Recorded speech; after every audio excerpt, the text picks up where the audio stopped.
Joe, welcome to View from the Top. Thank you, Jeremy. Very happy to be here. Well, it's an honor to have you here.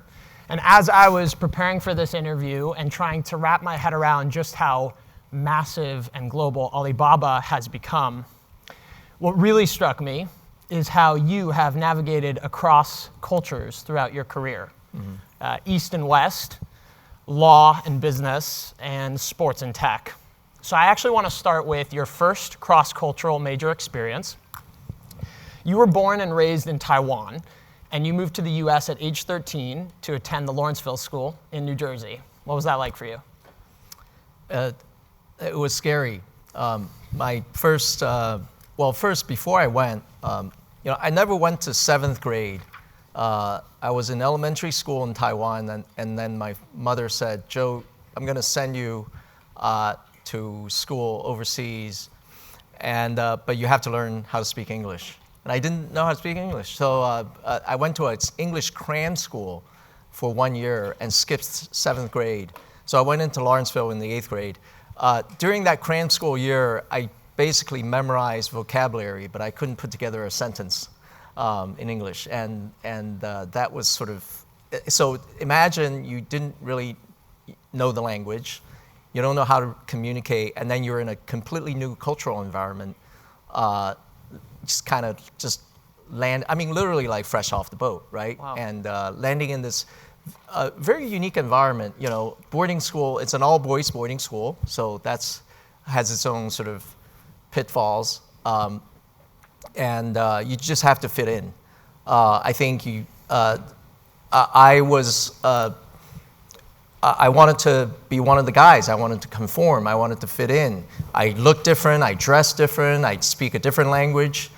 So it's very important for me to feel like get accepted by the rest of the guys. And then very quickly I went into sports. I got cut from the baseball team, unfortunately. Imagine a kid from Taiwan, Little League Baseball, and I didn't make the team. Didn't make the swimming team, but then I said, the hell with it, I'm going to try completely new things. I played football, American football, and then got into lacrosse, because I couldn't play baseball. It's a spring sport. Lacrosse and baseball are spring sports. Couldn't make the baseball team, so I went to play lacrosse. So the funny thing is, yesterday, Jeremy and I think he was very worried, so he wanted to have like a prep session. So yesterday we spent an hour to prep for this talk. We talked nothing but sports. Yeah, we both love sports. And I'm a huge Lakers fan, and obviously Joe is a big sports fan and a Nets fan and a Liberty fan. So I won't blame you for that, but anyway, the Lakers are doing better right now, so congratulations. Thank you so much. Yeah. Thank you. And then we found out that we were both football players in high school. Undersized linebackers. Well, Joe, you found your footing. You kind of rebounded from those early sports challenges. You got into lacrosse. You went to Yale for undergrad and law school. Right. You found yourself at a tax law firm and ultimately went into private equity. But just 4 years into Joe's investing career, he came across a guy named Jack Ma, who was building a company alongside 17 other co-founders. It was an online marketplace, zero revenue, and a few thousand users very early. So what convinced you that was the time to make the leap? It was not only zero revenue, Jack didn't even have a company. It wasn't incorporated. And so all Jack had was a domain name and a fresh website. And I still remember the first time I went to see him. I climbed up the stairs of the second story apartment. There were a bunch of shoes, outside. You take off your shoes, you go inside, and we talked for about an hour. And I thought Jack was fascinating. He had just charisma, that leadership quality. Jack used to be a teacher, and I think teachers make very good leaders because you have to communicate well. You also have to be able to identify good talent, good students, and develop them like what teachers do. So all those quality kind of came through. And that was what I was I found very appealing. I couldn't understand the business plan because the internet was new to everybody at the time, and he was talking about using the internet to get all the companies in China that make stuff and trade stuff to overseas and have foreign purchasers and buyers coming to the website to buy stuff from China. It's a wholesale marketplace. So Alibaba's first website was actually in English language because it was made for the rest of the world. So an hour into the conversation, I said, Jack, I need to have a bathroom break. So I go into the bathroom, and there were like 10 toothbrushes on the sink. So I realized people were just sleeping, living there, sleeping bags all over the place, and it was the early days of kind of the startup culture. Yeah. And I decided, I would say this to young people, when you want to switch jobs or when you find a new job and you want to do something new, find the people that you want to partner with, the people that you want to follow, the mentors that you want to learn from. And to me, Jack was both a friend, business partner, and also a mentor. He's taught me a lot of things, and I felt like I could learn a lot from him. And also at the time, the internet, if your business had a .com name in it, everybody thought that you were going to become a millionaire in 6 months. And but for me, it was Jack, that personality, that leadership quality that actually came through from having been a teacher. Yeah, you clearly struck gold in that partnership with Jack. And a lot of our classmates here at Stanford are thinking about starting companies and looking for co-founders. So what's the right formula? What should they be looking for in their co-founders? Well, first, I think they should, it's something that you can get along with. Like, do you want to go out and have a beer with this person, after work? I think that's the first test. I think the next thing is being complementary. So something that they're good at, you're not good at, and something you're good at, they're not good at. Having that complementarity mentality, whatever that word is, being able to complement each other is really, really important so that the founders are not stepping on each other's feet. Alibaba started with 18 founders. And I think we all complemented each other well. People brought different skill sets to things. And I think as you think about starting companies, it's not like you want to go out and find 18 people to found a company with. But I think only 2 or 3 founders sometimes is a problem, because as you scale the business, your culture gets diluted, and there's no founder around to have touch points with employees. And having 18 founders, we had that advantage.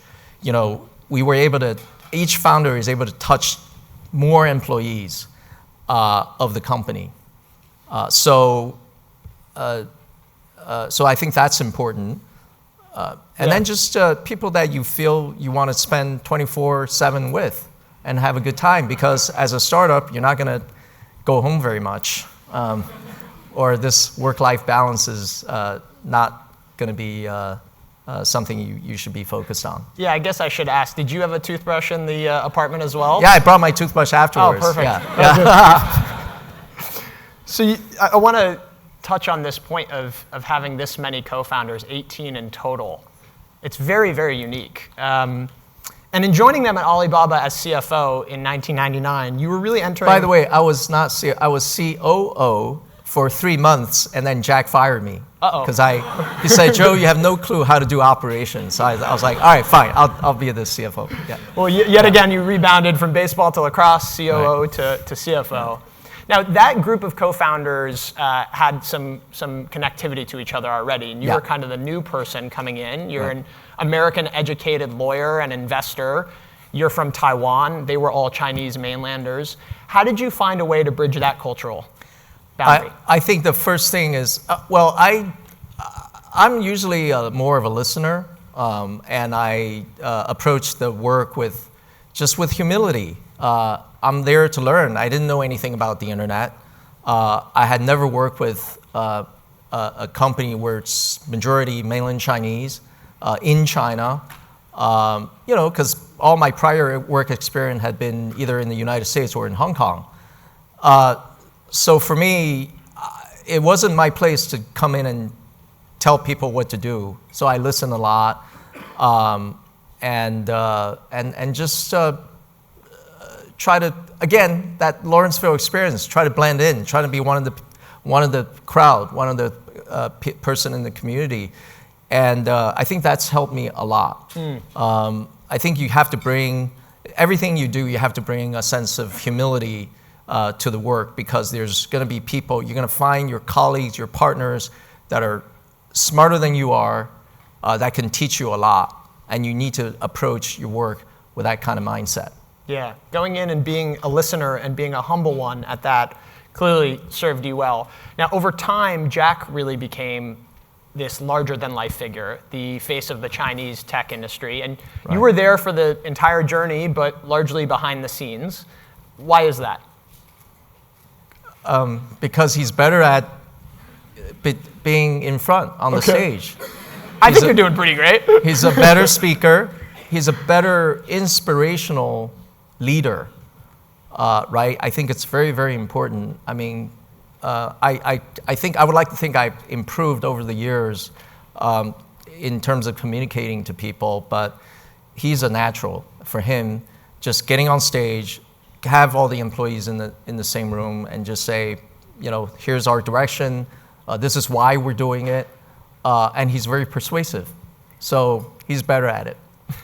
Well, it's another great example of finding somebody with a complementary skill set and working together toward the same mission. Now, your first step with Jack, as I understand it, was flying out here to Sand Hill Road, just a few minutes away, to pitch investors and raise your seed round. How do you remember that trip? Didn't go very well. Okay. I think we struck out. We had something like 15 meetings. We didn't get a single investor interested in investing in our company.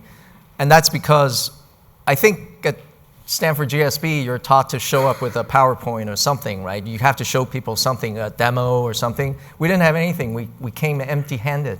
And people were like, Jack, what's your business plan? Jack says, I don't have a business plan. He actually said, I don't have a business plan.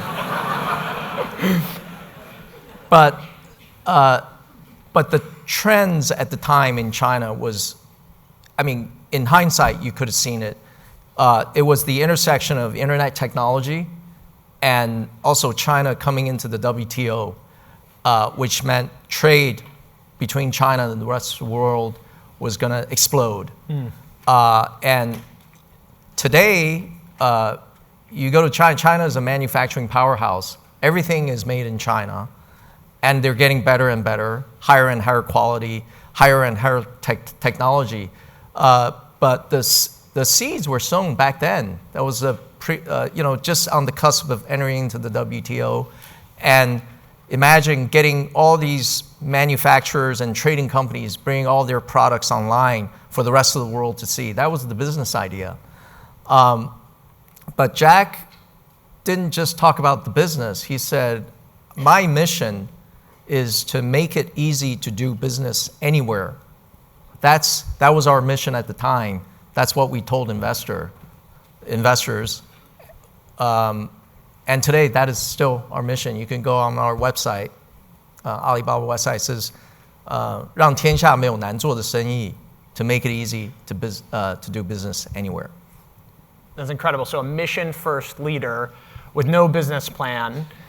Did you guys come back from that trip, incorporate feedback from those investors? Not really. Because the investors just looked very baffled. They didn't give us a lot of feedback. They were kind of reticent. I think they just wanted to reject us outright. But that experience was important because we came back and we said, we have to do what we believe in rather than have investors tell us what we should do. And I think that was a very important lesson. And then fortunately, we were able to raise some capital. Some investors finally very skeptically bought in. I still remember our Series A round. We actually had Goldman Sachs come in. I mean, you think, you went to Sand Hill Road and you got Goldman Sachs. They at the time, Goldman was investing like large private equity deals, and then they had sort of a emerging technology investment business, and I happen to know have a friend who is a partner who is running that business, and then she calls me up and she said, Joe, I've got good news and bad news, and at the time, by then I was so disappointed with all the rejections. I was like, I can't stand any bad news, so tell me the good news first. And she said, well, we have, our investment committee have approved the investment in Alibaba. I was like, that's great. I was about to hang up, she said, wait, you want to hear the bad news? And I said, fine, what's the bad news? And she said, well, we also decided to back 5 other companies that's very similar to your business model. And we're just going to see, let you guys compete. Well, compete you guys did, and you rose to the top. You guys raised the round from Goldman Sachs, then another round from SoftBank, and then it was really off to the races. Over the next 10 years, you guys launched payments, messaging, a consumer-to-consumer marketplace, a business-to-consumer marketplace, advertising, and a cloud infrastructure offering, which is now the 4th largest in the world and has 40% market share in China. So Alibaba became a super app. Now, one of those major in-house wins was Taobao, Alibaba's consumer-to-consumer marketplace. Can you take us back to the moment of launching Taobao against what was at the time a real monopoly from eBay China? It was back in the early 2000s, eBay had acquired a company called EachNet. So immediately they had a large market share, and at the highest point, they had like 90% market share of consumer e-commerce. And we were the new player coming in. And so one day, going back, I think I was talking to the dean here, and she mentioned someone, Jane Sun, who is the CEO of Ctrip, and her husband was the first CTO, John Wu, first CTO at Alibaba. He came from Yahoo. So, sorry, this is a long-winded story. Please. When Jack decided to launch a consumer marketplace, Taobao, he was very excited. He had talked to Masa at SoftBank, and Masa was very supportive. And because it's a big idea, Masa will support anything that's big. Anything that costs a lot of money, he will support. And Jack's very excited. He said, I got the money from Masa. I'm going to do this. And he goes to John Wu, our CTO, and John said, no way in hell, over my dead body, are we going to do this? And that's because John had worked on Yahoo Shopping, and it was not successful. So he didn't have a very positive view of us going into the consumer e-commerce space. But then obviously Jack overruled everybody, and I didn't know. Strategically, I couldn't make that judgment. But I decided that we were going to structure it so that financially we weren't going to get totally hurt. So actually, from day one, Taobao actually was a joint venture between 50-50 JV between Alibaba and SoftBank. And it wasn't until like 6-7 years later when Yahoo invested in us, we took the opportunity to fold in the rest of Taobao into Alibaba to own 100%. And that was the best decision we've ever made. Otherwise, today, Taobao would still be half owned by SoftBank, right? And we wouldn't know where it would go. So, but when we started Taobao, it was a secret project.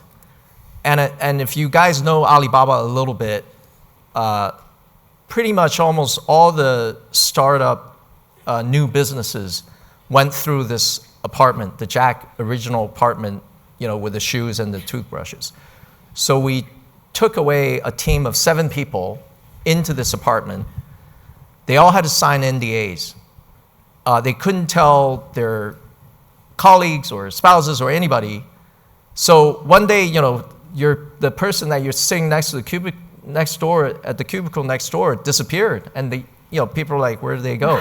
So they the first 7 people seeded the Taobao business. They went to the Jack original apartment to do the work, create that marketplace. And then our first, when we launched it, the first items being sold on Taobao came from everybody's closet. Everybody just went to their closet and said, what do we have? What can we find to sell it on Taobao? We seeded that marketplace with a lot of junk. That's how this thing started. Incredible. And I remember it was for almost a year, we kept it a secret project. I mean, the website was launched, so people knew Taobao existed, but nobody knew it was connected to Alibaba. It's really quite remarkable when you think about how it combines what has made Alibaba so successful, the complementary skill sets between Jack, the visionary, your CTO at the time, who had a more conservative mindset, and then you structuring the joint venture, and then the focus that you guys applied to get this off the ground. Now, you guys had a lot of success with Taobao, obviously. Within 2 years, Alibaba took back the market. You guys took 60% market share, and eBay China ultimately closed down. Now, today, Alibaba is one of the most successful and important companies in the world. 1 in 6 people on this planet interacts with Alibaba's ecosystem regularly. Is that right? I think that's right. I need to put that into our investor presentation. Fact check me on that. Yeah, if you want me to join, I'm happy to hop in. So now you're in a different position. You are the incumbent, like eBay once was, and you're facing up-and-coming challengers. Yes. So how do you guys continue to innovate from that incumbent position? Well, we don't always do it right. We've gone through periods when we stopped innovating and we suffered from it. As a large company, by definition, I mean, we have 120,000 employees. It's very difficult to have people in such a large place. Everybody has their role, right? It's very difficult to get people to think about new things, about the future, innovate, because when you have an established business, then you have to set business plan, you have to set established goals, you have revenue projection that you need to meet, and all of those things get preoccupied and take you away from an innovative mindset. And then some people will say, well, why don't you just set up a division called the innovation division and have those people innovate? That doesn't work either, because those people tend to get lost. And also, you're not going to allocate the best talent to that, because the innovator's dilemma basically, by definition, means that what your core business is the most important thing, and you're going to allocate the most resources to it because it generates revenues and profits and value, enterprise value for the business. How do you address that? How do you deal with it? I think it's always. There's no perfect answer, but I think the one thing that you need to do is to instill in people some sense of ownership. They're not just working for their boss. Everybody should work for their customers. And a lot of people want to make their boss happy, but I think the most important thing Jack would say is to make your customer happy. If you're the owner of the business, then you care about the customers, right? And then you have to, if you care about the customers, then you start to worry, all right, my customers are they're used to using the product this way, but what if someone else comes in with something different? Like, in our business, a different way to engage with the platform. We started with a listing, then it's search, now it's short video. Like, different ways of engaging with the platform. You have to start thinking about these things because your customer is not going to stay with you forever if you don't innovate. Yeah. So I think sense of ownership, worrying about what the customers will want in the future, and you have to be a step ahead. Almost like what Steve Jobs says, you need to just invent something and then tell the customers that's what they need. I think that's the mindset you need to have. The other thing is you have to make decisions very quick. And in our business, in a high growth technology business, you are always living with a deficiency of information that allows you to make the perfect decision.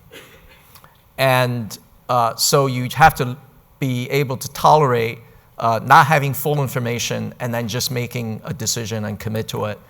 And then if you find out you're wrong, pivot fast in a different direction. So having that agility is also key to being innovative. Yeah. That agility, that sense of ownership has clearly worked for Alibaba. You guys went public in the US in 2014 in what was at the time the largest IPO in history. And it marked Alibaba's arrival as a truly global company in line with Jack's original vision. And this was a global company with access to now global investors. Why was that important? Being global, why is that important? Access to global investors specifically.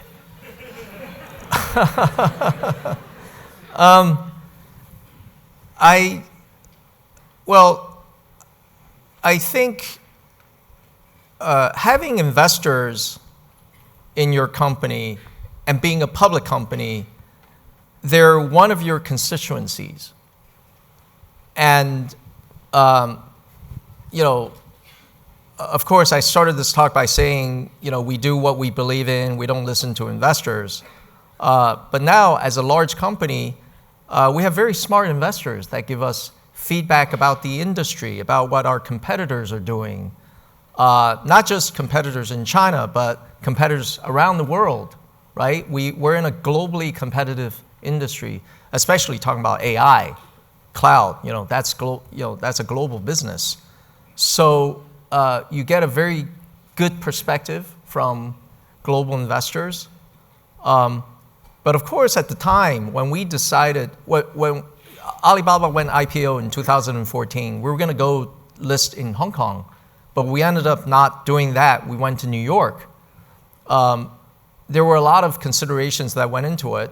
I would like to tell you, there was some intricate reason and we analyzed everything, but the simple reason was the New York Stock Exchange is, well known, and there was a lot of market liquidity. Most global investors, I think still is today, are American or have American roots. So it was natural for us to sort of tap into the capital markets in the United States. Well, after the IPO, you stepped down as CFO and stepped into the role of vice chairman. And Alibaba went through a 10-year period, which you discussed earlier was on the less innovative side, a 10-year period of challenge. And you returned as chairman in 2023. You talked about quick decision making. So can you walk us through the quick decisions you made when you returned as chairman? Number one, I wouldn't say I made the decision. We collectively, as a new management team, including our CEO, Eddie Wu, we decided what we were going to focus on. We were going to focus on our core business of e-commerce, and we were going to focus on AI and cloud. We were doubling down. I mean, we had a cloud business, but it's a CPU-based compute business. We decided that AI is going to drive future need for cloud, GPU-based cloud computing business. And so you pick those two lanes where we're going to be extremely good at. We're going to be extremely competitive. And then the rest of the assets or businesses that we have are just less important. And you have to decide what's important and what's not. So deciding what's important, first decision. The second decision is, okay, in the lanes that we want to be very good at, what kind of resources we want to allocate to, whether it's capital or people, you want to put the best resources into it. The third decision is, on the rest of the stuff, let's sell them or get rid of an exit or whatever, somehow manage them in a way so that it's not distracting to the management team. It's very important. Management team has limited bandwidth. You only have 24 hours a day. You're not going to be able to watch 8 different businesses. I mean, we used to go to investors and say, Alibaba has 6 different divisions and this here, these segment and that segment. That's stupid. But, if I was an investor, start listening to a guy, that says, I have 6 businesses, then they're going to say, what are you going to really focus on? There's no focus. So we actually streamlined a lot of that. We sold unimportant assets or non-strategic assets. But then there's some businesses that are in the gray area. They are not core. However, they have strategic value. One example is our food delivery business. It's a business called Alibaba. We were getting killed by our competition. We had, like only 20% market share. Our competition had like 70% market share. And every investor is like, when are you going to exit this business? Just get out of food delivery. And I told people, you're right, food delivery itself, we may not want to be in the food delivery business per se, but the whole delivery infrastructure was going to be important for e-commerce because it's an instant commerce delivery infrastructure. If you want to buy stuff, you order meals, they'll come to you in 30 minutes or even shorter period of time. But what if in the future people want to buy clothing, luggage, their cell phones, whatever, they want it in 30 minutes. If I sold that business, I would have lost that quick delivery infrastructure. And so even though that business itself was not core to us, it has strategic importance. So we had to sort of decide in the gray area what to do with those. There were a lot of businesses where a lot of the management teams of those gray area businesses came to us and say, we're strategic and important. And I'm like, you're not. I would hate to be one of those folks. No, but then you have to be a little bit direct. You have to say, I'm sorry. I know you've worked very hard. You've done a very good job, but you're just not going to be core to our business. And we kind of have to find some way to either find a partner for you to, take on the risk or do something different. Yeah, that clarity and focus on the strategy has served you well over the last few years, you and the team. You brought up doubling down on cloud computing and AI, so I want to talk about that. AI is really the newest arena for a race between the world's 2 largest economies, the United States and China. How do you see the race playing out? I think AI is a race among companies, but AI shouldn't be a race between countries. It's a technology, it's electricity, I've described AI as having access to AI as having access to water and air. Can you imagine if a country denies another country something that's essential to life? So I don't see this race as a race between 2 countries. I think there's a lot of areas where people can cooperate and benefit the world. AI today has achieved a lot in the medical area. We've been able to, have AI tools that could detect early stages of pancreatic cancer. And I mean, a lot of these positive benefits should be available to everybody. Yeah. So I don't subscribe to this view that there should be a race between 2 countries. I can understand that there's a school of thought that says if the military gets a hold of AI, that whoever runs faster or develops AI faster for military use will have supremacy. But let's just limit that to the military field and let AI capabilities proliferate around the world, and that's the way to go, I think.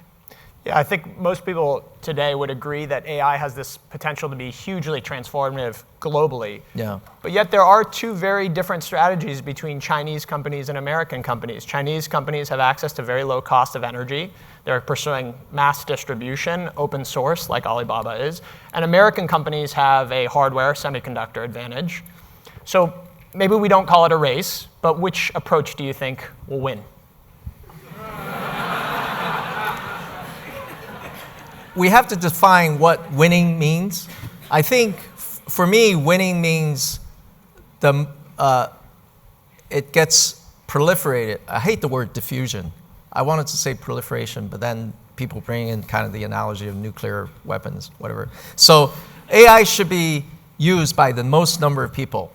And in whichever society where they have most people use AI and benefit from AI is going to be the winner. Well, Alibaba has pursued that strategy. Qwen, Alibaba's model, recently surpassed 700 million downloads globally. It's the leading open source model in the world. How much of Qwen's success, your success in building Qwen as a product, comes from prior successes scaling other products like Taobao? A lot. If you think about these large-scale internet companies with hundreds of millions or even billions of users, the problems that we try to solve is the problem of scale, the problem of concurrent users coming in. So the problems of parallel computing. So, so having that experience really helped us in developing the right algorithms to ultimately that turned into AI. And our effort in, the modern AI as we know it is based on the transformer architecture. So we had development efforts dating back to 2019. And remember, this is like 3 years before OpenAI publicly came out with ChatGPT. But we didn't put enough resources into it, right? Back then, people were still debating whether that's the right technology path versus something different.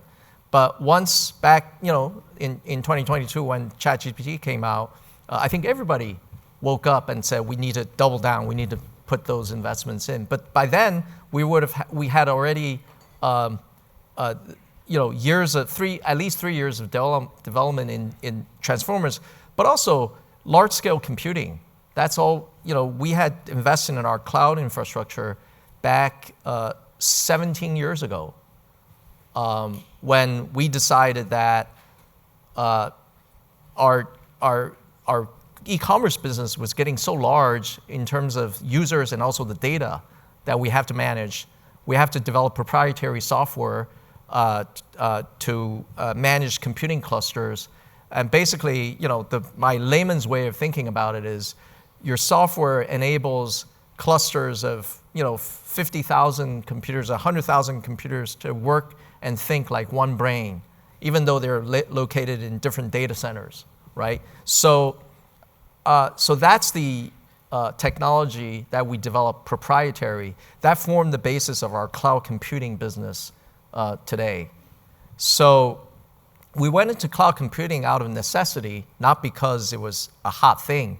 Back 17 years ago, nobody has heard about cloud computing. Nobody really thought it was a business. So basically, we had a lot of good foundational work that's done before sort of the current craze about the current version of AI. Yeah. Well, it will be interesting to see how this competition plays out. I want to return to a lifelong passion of yours on this point of competition, sports. You acquired majority ownership of both the NBA's Brooklyn Nets and the WNBA's New York Liberty in 2019, and together they were recently valued at nearly double what you acquired them for. How did you know these were great investments and not just passion projects? I didn't. I thought they were safe investments in the sense that the value was not going to go down. I think a few years ago I gave the analogy of if you want, live in New York City, you see a rooftop apartment, Park Avenue apartment. You buy into it, you're not going to lose money because it's in a good location. It's a prized asset that everybody wants. So I thought the downside was going to be protected, but I did not anticipate how much value the valuation of these professional sports teams have increased over the last few years. There are two leagues in the United States, the NFL and the NBA, where there's tremendous amount of value being created, And that's because of the media rights, meaning broadcast rights. Streamers and TV networks pay a lot for these media rights to be able to broadcast your games. And that's supported the increase in valuation. Yeah, you applied that investor mindset, assessing risk, in becoming an investor in these two amazing franchises. Now, you turned a true passion, sports, into an investment strategy. And business school advice on passion is somewhat mixed. Some say avoid turning it into a career, and others say you got to do what you love. Where do you stand? I can't imagine if you woke up every morning, you went to work, and you hated your job. That's, that's not a recipe for success. But you don't, you could be passionate about a lot of things, but at least you have to be interested in what you do, and you want to do it better. Whether you call it passion or something different, or dedication or interest, there's gradations.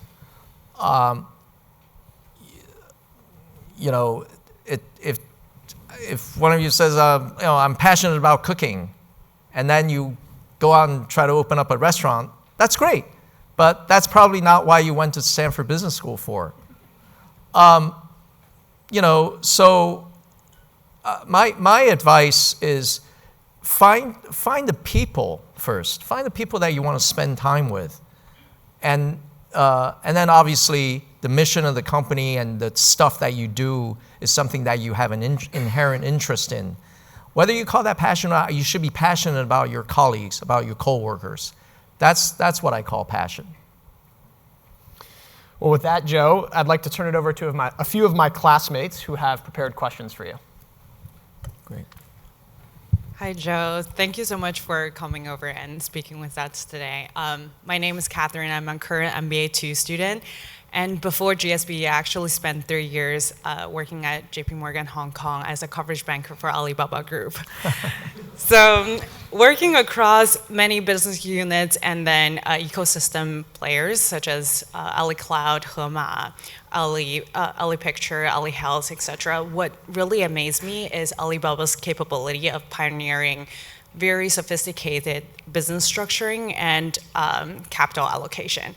Looking back, what are some decisions that you've made or the group have made are misunderstood by the market, but is really critical for the growth of the company?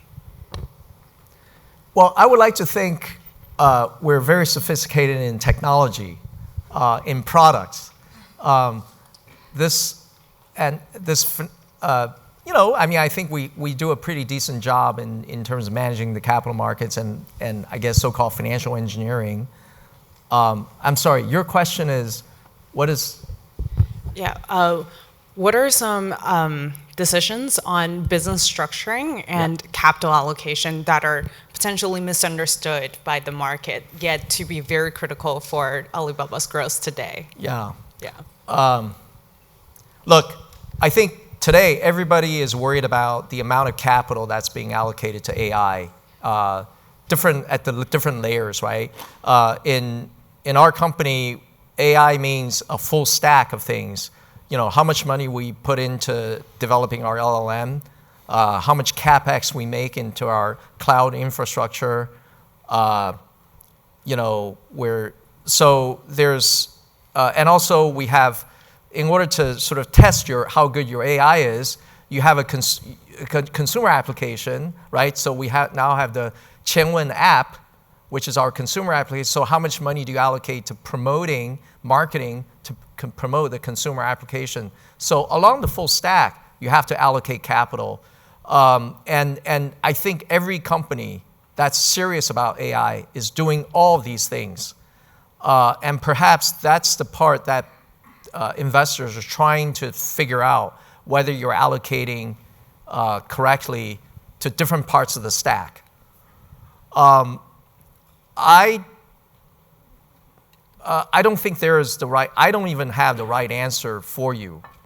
But I do think that these three things that I've mentioned, a consumer AI application, the large language model that's backing up, that's supporting the application, and also the infrastructure that's supporting everything, those are equally important. You kind of have to anticipate that. You just have to believe that there's going to be demand. Like infrastructure, the infrastructure investments, you have to be very forward-looking. Securing data center capacity, securing the energy, buying the equipment, there's a lead time to it. But I think that your judgment of whether there's going to be demand should be based on what ultimately, the users, the enterprises that are going to need the demand, as opposed to some philosophical pursuit of AGI. There's a lot of philosophical pursuit of AGI right now that's driving the demand. But then at the end of the day, you need to kind of look at what the market can bear. Hi, Joe. My name is Hang. I'm MBA 1 currently at GSB. I was also a coverage banker at Credit Suisse in Hong Kong. And I wanted to ask you a question on Alibaba's culture. People often describe Alibaba's culture as having a very strong Ali flavor, aka Aliver, in Chinese with its own language systems and expectations. While this has helped drive performance, it can potentially also create pressure and bureaucracy. How do you think about the trade-off between maintaining a strong corporate culture and ensuring openness, inclusiveness, and innovation as Alibaba continues to mature in the future? Like I said, you have to like the people you work with. So I think if I were to define what is the essence of Ali-wer, it is you want to have a beer with your coworker after work. Or it's not even after work because it's also part of work because you're spending time with your coworkers. I think that's important. And like the culture. How do you avoid bureaucracy, right? Well, you have to define what's important and what is not, and be able to tell people that their division is not important. You have to have the guts to tell them. I think a lot of companies make mistakes because they don't want to hurt the people. Use the word inclusive. I'm sorry, we're running a business. We can't include everybody in the enterprise. If they're not going to be contributing to where you want to go, you have to let them know. Thanks, Joe, for all the great sharing. So I'm Musia, second year MBA. Sadly, I'm now a coverage banker for Alibaba, but I actually work as a product manager in China and also build a partnership with Alibaba Cloud and broader ecosystem. So I was wondering, since Alibaba's ecosystem and also full stack AI strategy, as you mentioned, really fascinated me. So from your perspective, what has been the most challenging and most difficult step to make, but is really crucial for the company in terms of AI transformation? I think what is difficult is every part of the stack that I mentioned that we have to invest in costs a lot of money. And then invariably, people ask, what's the ROI? But like I said, you have to have a certain belief that it is strategically important. And you're not going to focus today on ROI. And the other thing is, it's not like we came to this with a well-designed grand plan that these are layers of the AI stack that we have to. They all come sort of in different moments. And if they didn't have their own individual success at their layer, then they wouldn't have gotten attention, right? So it was a very bottoms-up process. And then when you look back in hindsight, you think, well, that's kind of haphazard because there was no grand design to begin with. What if your LLM development was unsuccessful? Then you would not have put any more resources into it. And it turns out that having a really good large language model, a large foundational model, is really, really important in the AI race. I'm not talking about race between countries, I'm talking about race among companies. So those are some of the difficulties, and in a way, there's a little bit of luck involved, but then at the end of the day, I go back to the people. You have to work, identify the right people to work on these projects. Thank you, Joe, and thank you to my classmates for those thoughtful questions. Joe, before we wrap up, we're going to do a view from the top tradition, the rapid fire segment. Are you ready? Yeah. All right, let's do it. City that feels most like home to you. Taipei. That's where I was born. Favorite sports arena food. Barclays Center, for sure. Okay, but what item at Barclays Center? I can know, for some reason I'm thinking of the Vietnamese banh mi pork sandwich. All right. Yeah. I'm a hot dog guy, but yeah, that's great too. Okay. Best purchase you've ever made through Taobao? Oh, a pair of gym shorts, Under Armour. Nice. I think I bought them 10 years ago. I'm still wearing them when I exercise. It's a great endorsement for Under Armour. The app on your phone that you use most? I have two apps that I use a lot, most. One is the Quinn app, because that's now it's an assistant for me. When I do research, whatever, I want to know something, I go to the Quinn app. The other one is Twitter. I get all of my news. If I want to know what's going on in the world, I can get it instantaneously from surveying, Twitter. I mean, now the algorithm is so good, so they know what I'm looking for. It's basically subjects on AI and sports. Those are the two things. Well, last rapid fire question on sports. Would you rather win an NBA title with the Brooklyn Nets or become a professional lacrosse player? Oh, that's a tough one. Both have low probability, but I'll take the NBA title. All right, NBA title it is. And to close, one final question, and this one isn't rapid fire. What's your best piece of advice for those in the crowd today hoping to build a global company?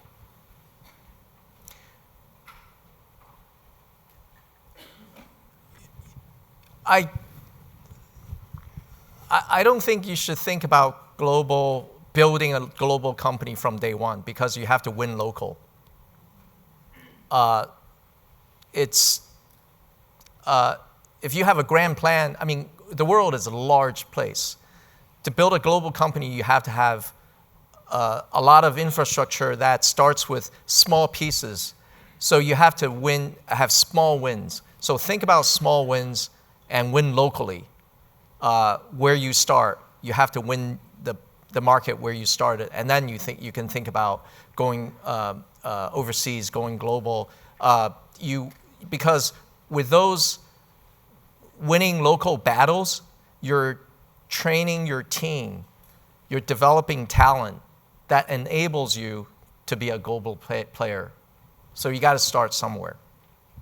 Ladies and gentlemen, Joe Tsai. Thanks, Joe. Thank you. Thanks, I appreciate it.